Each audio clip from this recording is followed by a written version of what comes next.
સવારે ઉઠતા જ એક વિચાર મનમાં આવ્યો, શું આ બિઝનેસમાં હું ફેલ થઈ જઈશ તો? પળભર માટે મને ડર લાગ્યો, કારણ કે જ્યારે સપના મોટા હોય છે ત્યારે ડર પણ મોટો જ આવે છે.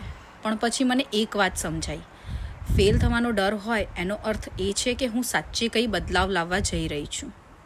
જે લોકો ક્યારે પ્રયાસ જ નથી કરતા એ લોકો ક્યારે ફેલ પણ નથી થતા, પણ એ લોકો ક્યારે જીતી પણ નથી શકતા. આ બિઝનેસ મને એકલું મન અન કરતા નથી શીખવાડતો. આ બિઝનેસ મને હિંમત આપે છે, આત્મવિશ્વાસ આપે છે. આજે જો તમને પણ એવો ડર આવે છે તો તમે ખોટી જગ્યાએ નથી, તમે બસ સાચી શરૂઆત પર છો. જે ડર હોવા છતાં આગળ વધે છે એ જ એક દિવસ જીતે છે. જો તમે પણ દિલમાં ડર હોવા છતાં પોતાના સપના માટે એક ચાન્સ આપવા તૈયાર છો તો મને કમેન્ટ કરો રેડી. હું તમને સ્ટેપ બાય સ્ટેપ બિઝનેસમાં ગાઈડ કરીશ. So friends, let's rise together. Thank you. C you inside. જય શ્રી કૃષ્ણ.